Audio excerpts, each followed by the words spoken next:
Welcome in, McElroy and Cubelic in the morning. It is Friday, November the 14th, as we roll into week 12 of the college football season. Glad you're with us. We had some NFL action last night, college football last night.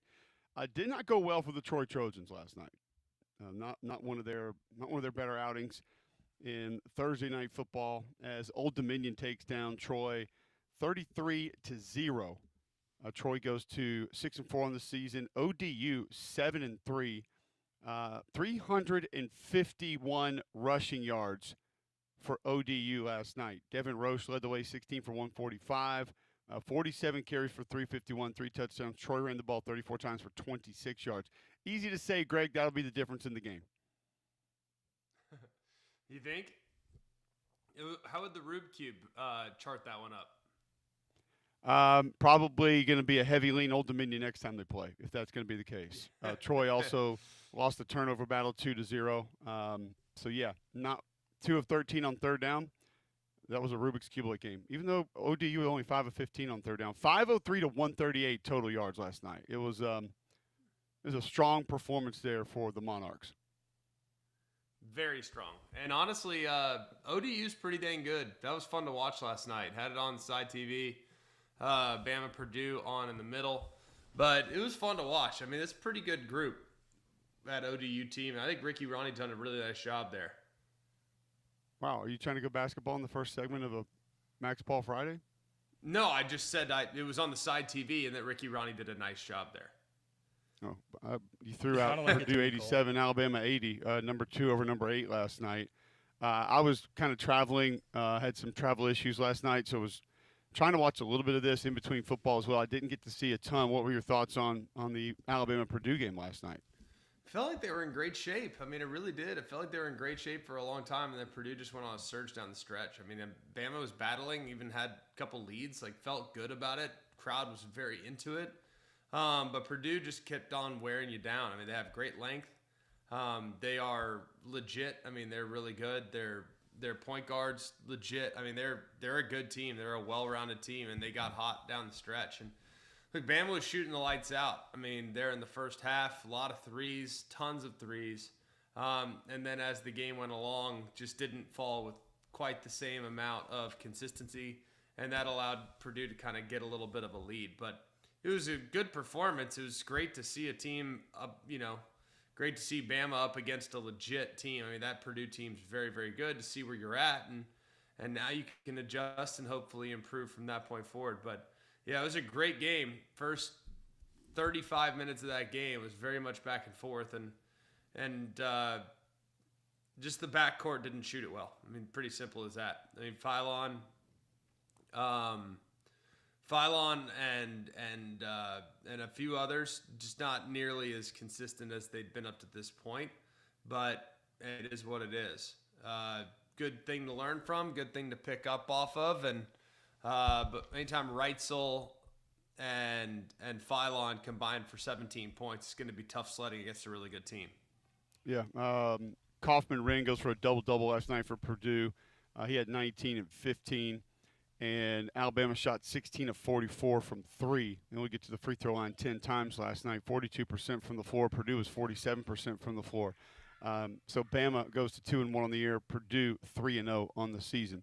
All right, we mentioned it earlier in the week. It is a really, really good Friday night for college football. I want to sort of dive into a couple of those games right off the top here because it's not usually this good. I think week 1, week 0, not week 0, but week 1 or 2. I think we had a pretty strong Friday night. There've been a couple of good games on intermittently here and there, but tonight we get Clemson and Louisville. Going to be at L&N Federal Credit Union Stadium. Clemson Tigers looking to become bowl eligible. They need 2 more wins to do that this season. You mentioned it yesterday, Greg. Klubnik starting to figure some things out. Louisville 7-2 on the season. I'm looking for win number 8. How do you sort of pit these two once against each other tonight with maybe a little bit of a different Clemson team than we saw early in the season going at it tonight against Louisville at their place?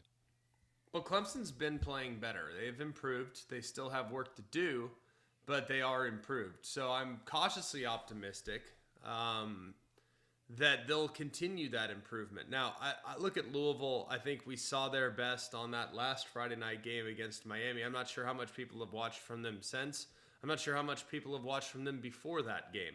But their offensive line is not good. In that game, they had such a good plan, and they didn't put much pressure on the offensive line at all. The ball was getting out. They were doing some movement stuff. They ran the ball on 3rd and 10. I mean, they did things in that game that were very difficult to sustain. So I think they're going to come back to earth a bit here. I like Clemson in the game. I feel like that team has traditionally played well as the season went along, and this season feels like it's no different. I think they'll play well tonight. I think they'll win. And another one tonight that is going to be a good watch. Minnesota is at Oregon. Minnesota obviously going to be able to impose things on the ground. Oregon has a little bit more of the explosive capabilities on offense.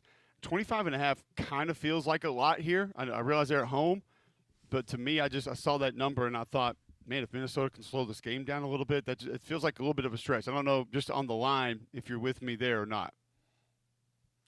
It's a lot of points, but I don't like Minnesota. I'm kind of underwhelmed by them. I would not lay them under any circumstance with Oregon. I think Oregon's good. I don't think Oregon's elite. They've looked elite at times this year, but they haven't put it all together. And against a physical team, how different is Minnesota than Iowa? I mean, not that different. I mean, they're kind of comparable. I think Minnesota will battle. So if you don't feel good about laying 7 with Iowa, why would you feel good laying 25 with Minnesota? You wouldn't. So I think it'll be close.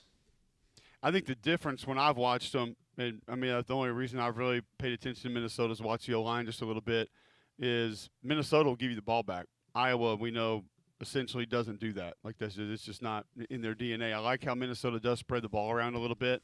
They can get the run game going. The zone play a little more flat with them than it is with Iowa. They're not as right at you, even though they still can give you some of the physical runs. But I think the difference will probably be Oregon taking the football away if they are to cover that 25.5. Just felt like kind of a big number there as far as what Minnesota's going to be up against going there in Autzen. But Oregon's also a good team. So we'll see how that one plays out. All right, Bama, Oklahoma will get a lot of run today. Dusty Dvorak will be with us at 9 a.m. this morning. We got plenty of time to discuss that one. We haven't mentioned a lot of South Carolina at Texas A&M. It's an early kick, so don't know if Kyle Field will be at its potential for the entire game. A&M fans a lot to be excited about, though, and I don't think they've had a lot of 11 a.m. kicks this year, so maybe they're into having a little bit of a different kick time. But we know this front for South Carolina, Greg, can give you problems for different reasons. It is individually they have guys who can be an issue. The way Clayton White draws some things up can be a problem. This is one that I think Texas A&M needs to be really careful with. Also, too, when you're going to be as pressure-laden as they are and how they're going to do it, we mentioned it with their run defense yesterday. Some people look at some big runs that have been busted on them. It's going to happen when you operate that way. Well, Sellers can do that, and he actually may have some advantages to do that against pressures because of kind of where he gets the ball and how he's lined up. How careful do you think A&M needs to be in this one? I'm just not. I wonder if we've kind of seen the last surge from South Carolina. I wonder if South Carolina is a team that has kind of mailed it in offensively. Like I think A&M's offensive line will run right through their defensive line. So unless I know for sure that they can block them, I don't feel confident about South Carolina at all. How do you feel about them? I feel like South Carolina has ways to be dangerous in this game. It's not just I don't think up front it's just Brian Thomas and Dylan Stewart. I think they have a couple interior guys that have come along are playing pretty good football. Linebackers can run. They will play downhill. It's not what it was a year ago. But the A&M run game has been semi-inconsistent. I mean, and some of that is the way the offense is designed. Some of that is the way it's set up, and I get that and I understand that, and that's okay because of what you have on the perimeter and the guy you have pulling the trigger, and then what he's capable of carrying the football. I think maybe the main reason I feel like they need to be careful in this game is probably play calling, and just what you want to be offensively in this game. I personally, with a couple veterans in the secondary, I don't want this to be a Marcel Reed sit in the pocket, throw the football game. I go back to what you said. This is one where I see if I can get my guys lathered up, if we can go right at them, if we can try to impose our will. Like, to me, this is a ground and pound football game. because I don't want to give that defense extra opportunities to show me their athleticism, to show me how they can win one-on-ones. I don't want to give the linebackers a lot of opportunities to be able to show delayed pressures or be able to come from different spots and maybe get a hit on my quarterback, or maybe, as you pointed out before, and I've kind of picked up on here recently, him trying to force some ball in some spots. That's what I would be worried about here. And the only reason I don't think the South Carolina offense may be dead is that you did have the switch at offensive coordinator. So does that we saw what that did with Auburn. Maybe that provides a little something different, and you find something that guys are confident in. I mean, for me, it really felt like Derek Nix just went back and said, what do you guys like to do? Okay, cool. Let's figure out some ways to do that. And put a couple of things in that the guys really liked, let them get confident with that. And I thought confidence was the biggest difference in that Auburn plan. You find a way to do some of those things here if you're South Carolina, maybe you can keep this one close and be dangerous. Well, there's always a little bit of an unknown when it comes to teams that are going with a different play caller. Do you know anything about Mike Furry? I don't know anything about him. I know nothing about this guy.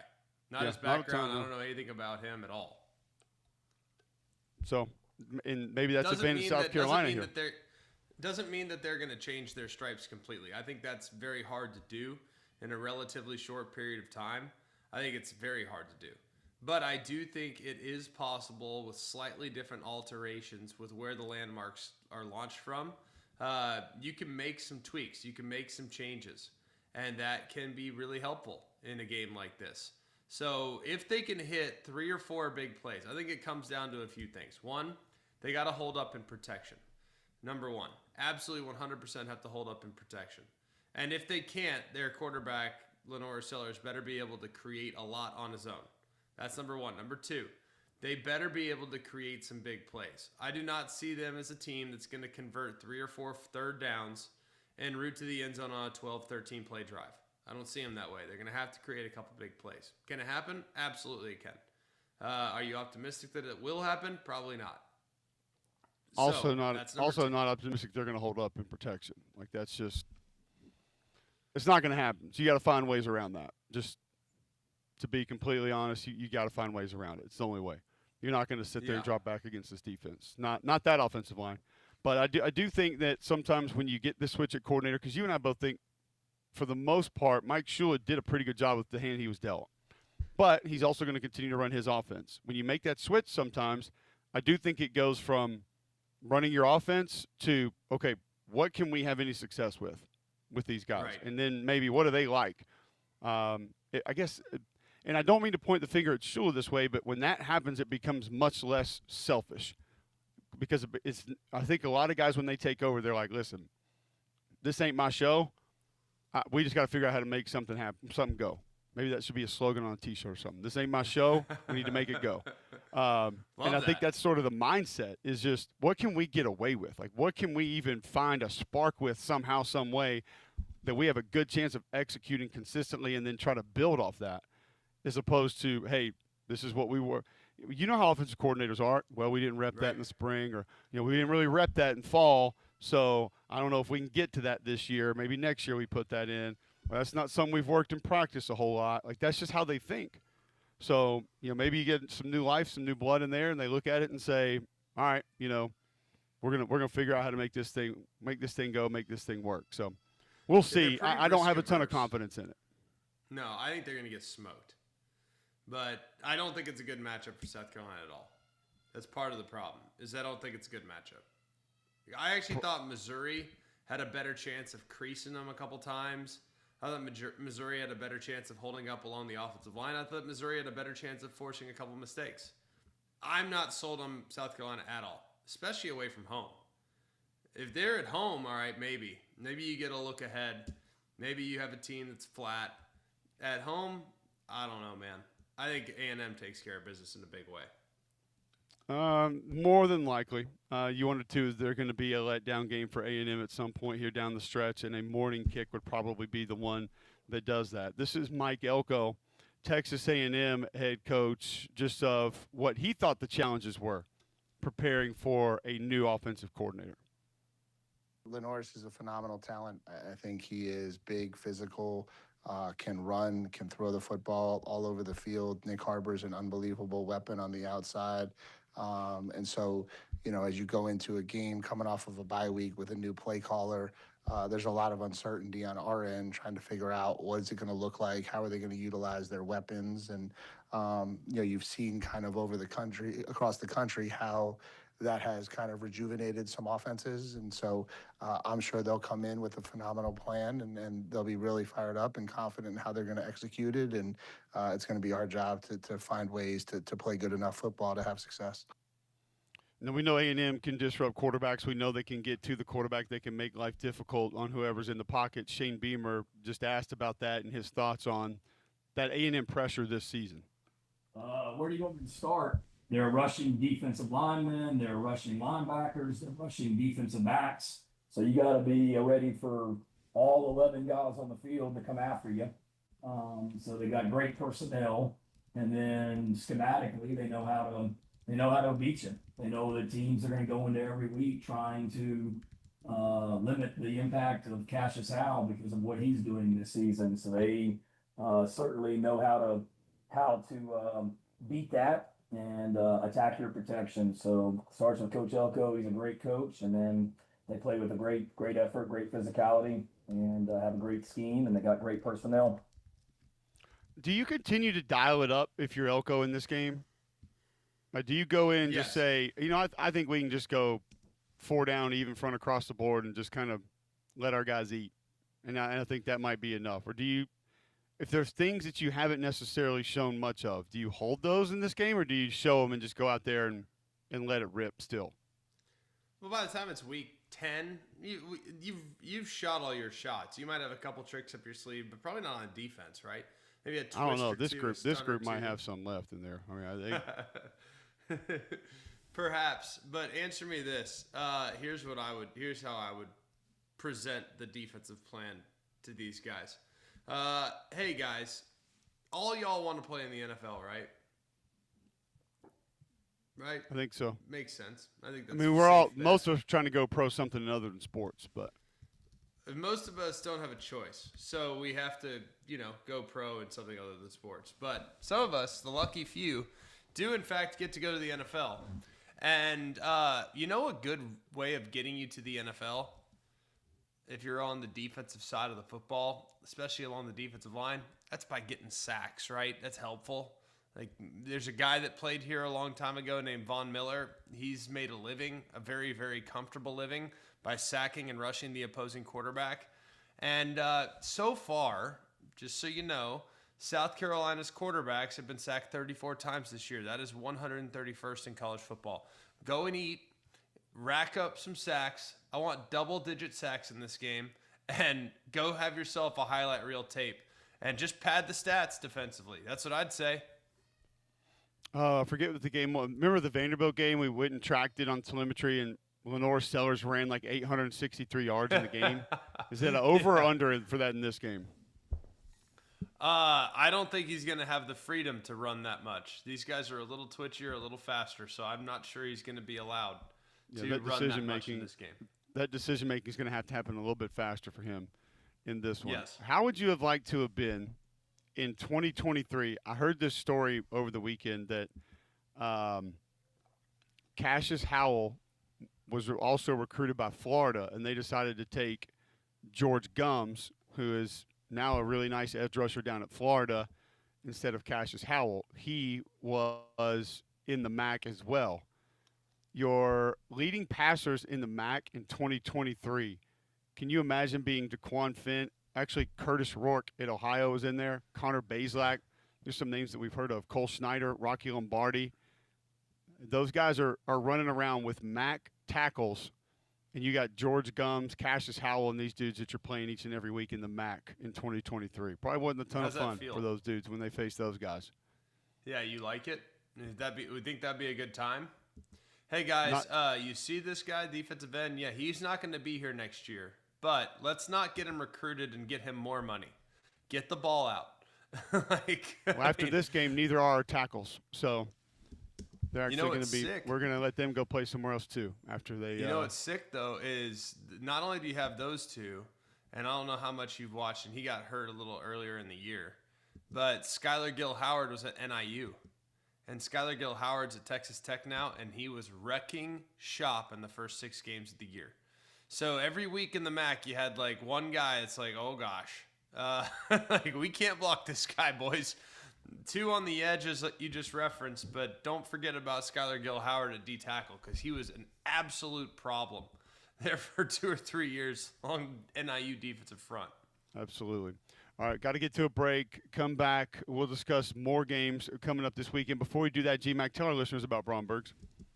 Well, Bromberg's is the time of year when you start to get real friendly with the wonderful sales staff at Bromberg's, because now is the time that you need to go and pick up some gifts. I know I have to do it for my family. My wife's birthday's coming up in 4 days. We got Christmas around the corner. So go and check them out at Bromberg's. I just go in, I get everything taken care of all in one fell swoop. For 190 years, Bromberg's has been Birmingham's Santa Claus by helping families celebrate the magic of Christmas. From timeless diamond jewelry and luxury watches to fabulous giftware, there's something special waiting for everyone. Give a little sparkle and spread some joy this holiday season at Bromberg's in Mountain Brook Village or at the Summit, or you can visit brombergs.com. All right, we'll talk some more college football on a MAXXX Friday next right here on Jocks.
Welcome back in. McElroy and Cubelic in the morning.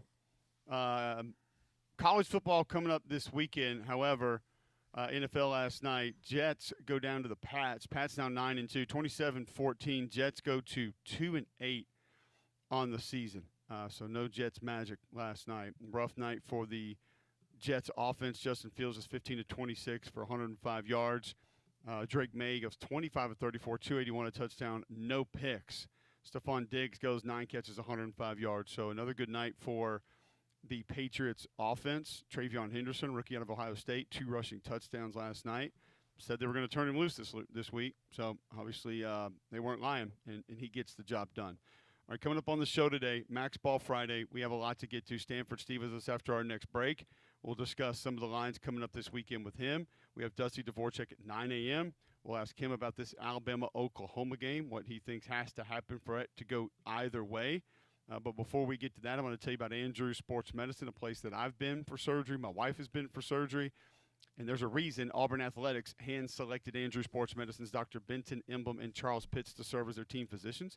They provide the highest quality sports medicine care in an effort to keep the Tiger student-athletes safe, healthy, and competing at the highest level. If Andrews Sports Medicine is a choice for Auburn Athletics, there's no doubt they should be your family's #1 choice for sports medicine and orthopedic care. Andrews Sports Medicine has 7 locations across central Alabama, from Birmingham, Coleman, Gardendale, Hoover, Pelham, Trussville, offering same-day, next-day appointments for acute sports injuries. Visit andrewsportsmedicine.com today to begin your journey of achieving victory over injury. When we come back, Stanford Steve on the best totals of the weekend, next on Jocks.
All right, welcome back here, McElroy and Cubelic in the morning.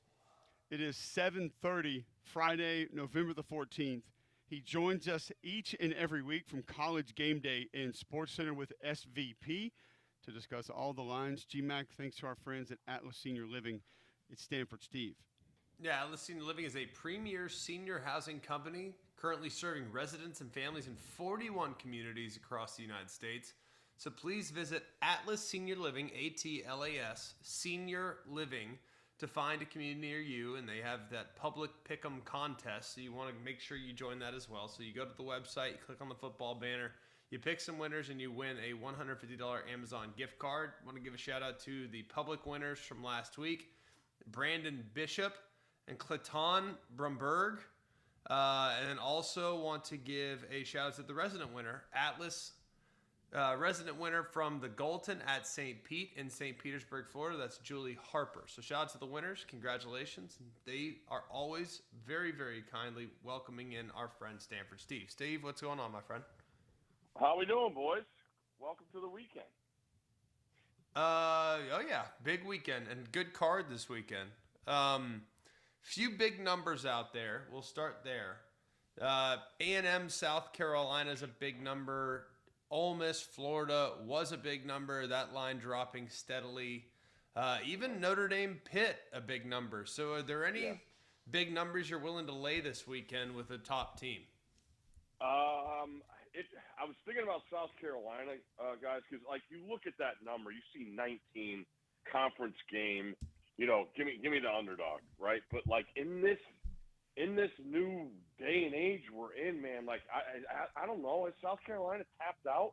Are they really going to want to go down to play number 3 with if they got the most of their NIL checks cashed and all that stuff? Like that's a dangerous spot because of how that team's built against A&M. Like that, the offensive line is not great. You know that crowd will be jazzed up with what that fan base is like. Having an early kick, they don't. It feels like they haven't had one of those all year. So I would be wary. I do think if Pitt is in the game against Notre Dame, they're going to have to score. I don't see them being able to hold Notre Dame down. So if there was a total in those games, I look at that over in the Pitt Notre Dame game. I think Notre Dame's going to score 30 plus, and I think Pitt will score enough. I'm not sure about the spread. What happens late in the game, how long guys stay in the game if the game gets out of hand. But I do like the over in the Notre Dame Pitt game. Steve, we may have a couple all-timers coming up here this weekend. Oh boy. I'm going to give you your pick. You choose. Would you rather discuss the total in North Texas UAB or in North Carolina and Wake? What do we got? 70. It's going to be North Carolina Wake because we're sitting on 39.5 right now, and I don't know if I've seen one lower than that all year. So I'm going to need you to break that one down for me. Well, just know this: Wake Forest won last week, and in the win over Virginia, there wasn't a touchdown scored with either offense on the field. Yeah. There was a punt return and a bunch of field goals. So I actually think Wake's defensive line is pretty legit. And then Virginia's quarterback got hurt, and sounds like he's going to be back. But North Carolina, I mean, Stanford was able to hang around with them, and Stanford's atrocious. So I would – that's a stay away from me. I can't get involved in those low numbers, especially in the 30s. I know that's the first thing that sticks out at you when you look at these spreads is what totals in the 30s, but I don't want any piece of them. Well, you can gladly go into North Texas UAB at 68.5 if you'd like to discuss the total in that one. Over. Yeah, let's go under. Let's go against the trend. Oh, under, okay. Give me all those points. UAB, Coach Mort got the boys going. Ball control. What do you need, like 5 stops total in the game? I'll take my chances with that. There you go. I'm not sure 5 stops will get you there. We'll see. A few others. Look, I think there's a couple of really good dogs that are on the road. I don't like road dogs. I really don't. I never have. I don't intend on starting liking road dogs. But Texas, to me, is the play. I don't see how anybody right now can look at Georgia and say, okay, let's talk about this. Like, Georgia has been exactly what we thought they were. Like, same exact setup. Team coming off a bye. Bama goes in there and takes care of business. This whole like, oh, you can't win in between the hedges. Since when? I mean, It can be done. It can. This is not the same Georgia team as we've seen years past. Clemson this week. It's playing tonight. Like, to me, there's a couple road dogs that are live tonight, not just to cover, but to potentially win on the field. Yeah, if Cal's, or I should say, if Clemson's guys are motivated up front, I think they should win tonight. Louisville, we've seen it. I even go back to the Miami game. I thought how they won. Brown was so good with just the quick game and getting the ball out, so that defensive line couldn't eat against them. And then, Texas one's tough, man, because Texas has not been good on the road. I believe it's 0-4 against the spread on the road. Both these teams have struggled in first halves of games. I do expect Texas' defense off a bye to travel and play well. So it comes down to what Arch and that offense are going to do. They got a little more stability after they made the moves on the offensive line, which makes you feel good. I thought Wingo's really taken his game up. I mean, going back, first offensive snap against Mississippi State, they just throw bubble to him in motion. It's like 60-plus yards. And then, Greg, I think you called it. It was basically the same play, the first play against Vandy. And he makes a play and scores, and what was that, 75 yards? So it looks like while Sark has stabilized the offensive line, they've simplified things, and their playmakers have made plays. Cole, I know you've talked about at the beginning of the year when Texas guys they were getting tackled. We never saw that before. Like, you go back to Bijan Rob, those guys were money makers because they made guys miss, and Texas wasn't doing that early in the year. So it feels like they've just got more comfortable, and that comes from the stability on the offensive line. The thing that sticks in my head is Texas on the road. They haven't been good, and Georgia's going to sell out against the run. So I guess I would side with Texas with the points, but I don't love that game. But it's super, super intriguing to me. Give us the game that will be at the top of your list, either total, the line that you do love this weekend. I like Illinois against Maryland. I don't think Maryland's it's been forever since they won a game, and now you're getting close to December, and there's a lot that can look better on tape. And Illinois is off a bye week, who still has a chance of having a good season, even though they're not in the rankings. I just trust that offense with Maryland going on the road to Champaign and then what Bielema's guys have.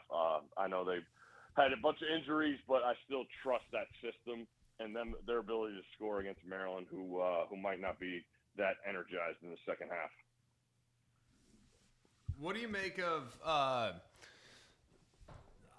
some of these conference championship race games, like Duke and Virginia, for example? I don't know if Chandler Morris is going or whatnot. I'm not sure we have any insight yet.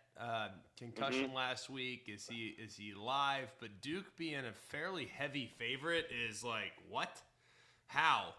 Cincy hosting Arizona. Not that Arizona's in the mix, but man, laying north of a touchdown. Cincy, I like them. I don't love them. I think Arizona's fine. There's a handful of others that kind of jump out to you. So these games involving teams that are playing for a conference title appearance, how do you kind of play those? I look at Virginia. I mean, you mentioned it. That thing's gone from Duke -6.5. I've seen Duke -3. From all inklings I get, that Morris is going to play for Virginia, which I think is a huge boost because you saw them without him last week, and it was as bad as it gets. And then Duke, I go back to, all the way back. We just talked about Illinois. When they lost to Illinois, they created a ton of negative plays, but they just couldn't. They just couldn't get it right on offense with the turnovers. And then they go out to Cal and they score a ton of points, and the offense looks great. Then they go to UConn and they can't stop UConn. So in the ACC, it's almost like you don't know what you're going to get every week. Therefore, I would lean towards taking the points with Virginia. They got to be super motivated, knowing they still have a chance at the conference title game, knowing how bad last week looked. And Duke has some holes on defense, and Morris, when healthy, he's been good, man. They got some good playmakers, and so I look at Virginia. If you could get up, if that line is still around 6 and he's going to play, I would take Virginia. Stanford Steve joining us on the Higginbotham Hotline with us each and every week, thanks to Atlas Senior Living. Is 16.5 too much for Georgia Tech at BC? I just always think it's a dangerous spot this time of year going up there. I know BC's not a good football team. You just wonder, like, a little bit of a letdown, a little bit of like late in the season lull, especially there. I think it's going to be like 42 at kick. It just feels like a lot of points in that spot for an offense that's given the ball back a decent amount this year. Yeah, exactly. I just, Georgia Tech, the slow, methodical approach. Haynes has been awesome. I wouldn't want to know what they look. I mean, people talk about their backup. He won a game earlier in this year, but again, to your point, with an offense like Georgia Tech and laying that much, they're going to go back to Lonergan. It sounds like BC at quarterback. That's been a. I mean, you go across the board, the majority of these teams that have had issues, it's because of the quarterback position, and BC is probably at the top of the list with just not being able to get it right. But yeah, on the road, especially in November, I don't want anything to do with teams giving double digits on the road. There's too many things that could go on, and you don't know what you're getting from the home team if they're turning over the roster or there's guys motivated, whatever. But giving double digits on the road is not a good equation for me in November. How do you view the Alabama-Oklahoma game? We haven't really talked about it that much yet. Oklahoma getting 6 on the road, total 45.5. Pretty low total. Not that surprising given how both teams have been defending. How do you size that one up? Yeah, I look at I know Oklahoma's got the great pass rush and everything. When Alabama needed it, I thought Ty made some monster NFL throws last week. Getting the ball before the half, I thought that was huge on what LSU was doing there. I think there's going to be more points scored, Greg. You look at the playmaking ability of Alabama, right? And the secondary could get spread out for Oklahoma. And I get it. Everybody talks about the pass rush. Grubb's as good as it gets. I believe Alabama will be ready up front for what Oklahoma brings to the table. And with all that movement, can you catch them to gash some runs and get that run game going? So I tend to side with Alabama, and I do like the over. I think Mateer, when he rushed for season high last game against Tennessee, I think that was the closest we saw him to the beginning of the year, and we know that's what he does. In manifesting, something out of nothing when protection breaks down. Oklahoma has run the ball better. But I think that environment, I think there's going to be turnovers, and I would lean towards the over in Alabama. Stanford Steve joining us on the Higginbotham Hotline, talking games this weekend. Same thing I asked you kind of with Georgia Tech and BC. A little bit different opponent, though. Notre Dame at Pitt. 12.5 too much there in that spot for Notre Dame, yes or no? I think it is. I mean, I watched Pitt. Greg, I don't know how much you've dove into this Heinzel guy, but I like him, man. I think he's legit. Awesome. I mean, he could spin. I mean, again, it comes up. But like they went out to Stanford, he comes right out. They go down the score 2 touchdowns. That game's basically over. But their playmakers are good. It sounds like they're getting their linebackers back. They have Kid Biles. He's been out 3 weeks. Lewis is a stud. He got dinged, but he's back. So I expect Pitt to score. Everybody talks about against the run. I still look at Notre Dame with the ability to throw the ball. I think that Pitt secondary can be had, and I think it's going to be a super fun game, high scoring. I would lean towards the over rather than give the points goal. All right, Steve, last one, one, Steve. One more. Yeah. BYU one more. TCU late night action. Out there from Provo, steamy 38 degrees at kick. TCU's an aerial assault. They can't run to save their life. BYU just got their teeth kicked in last week. Yeah. But TCU's not bad against the run. So my question is, can TCU score touchdowns in the red zone like Texas Tech couldn't? And can they somehow find a run game? Because if they can, I like their possibility of an upset. But I don't know, man.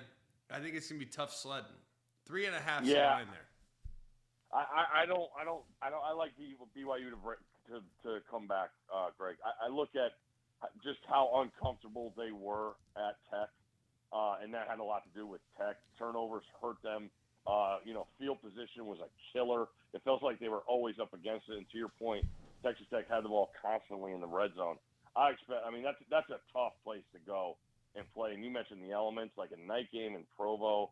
They're off a loss. That feels like a Sataki team that's going to come out with a good offensive plan and give it to TCU. So I would side with BYU on that one and lay the points.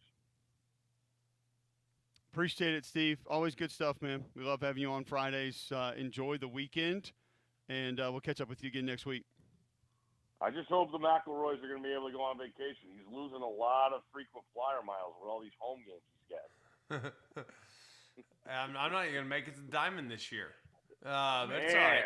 Oh. Well sacrificed. Well sacrificed. I bet, buddy. Have a good one. See you, Stanford bud. Steve, brought to us, Greg, each and every week by our friends at Atlas Senior Living. Yeah, go to atlasseniorliving.com. Join the Pick'em contest. You can win a $150 Amazon gift card by going to atlasseniorliving.com. Click on the football banner. Make some picks, pick some winners, and cash some checks, baby. atlasseniorliving.com. Just the very best. I appreciate them and appreciate them sponsoring our segment with Stanford Steve. A team and a quarterback was brought up there that we haven't mentioned much this year. We'll discuss them next right here on Jocks.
All right, welcome back in. McElroy and Cubelic in the morning. Glad you're with us.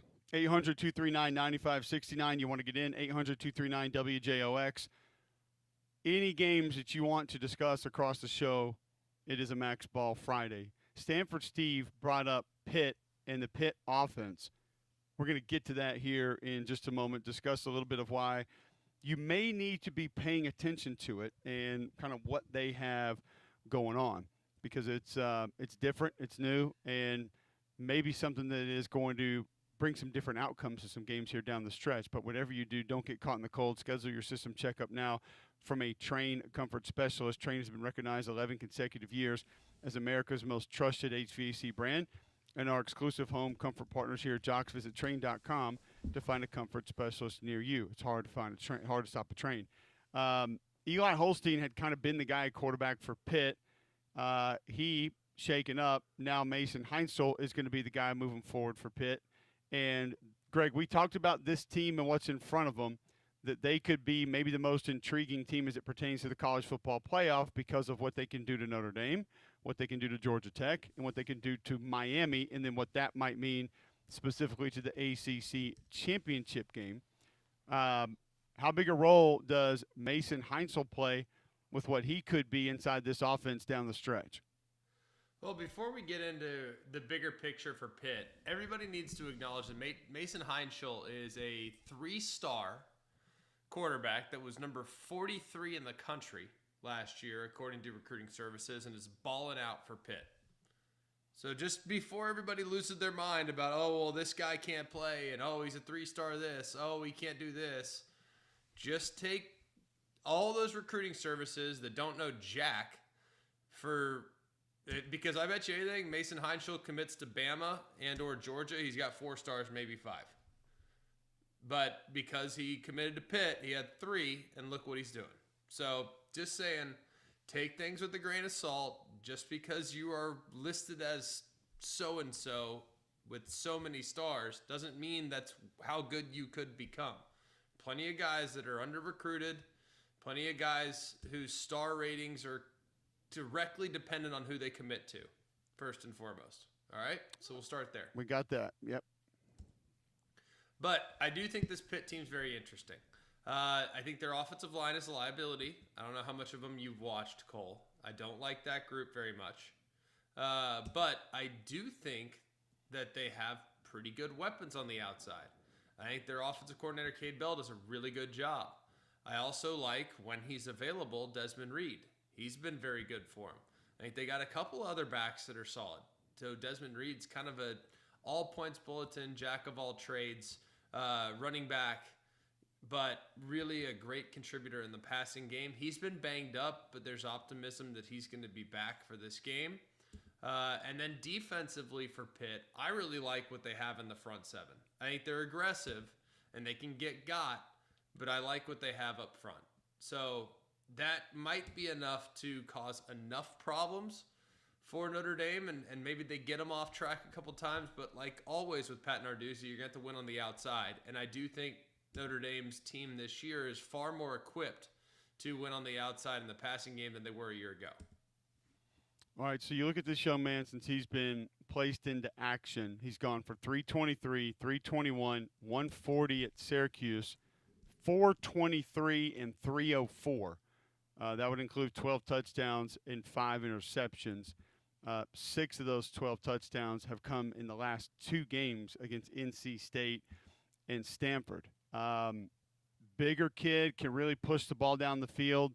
Not super twitchy and athletic, GMAC, but just decision-making. Doesn't feel like he has, like the nerves don't really get to him in the pocket. Looks really comfortable.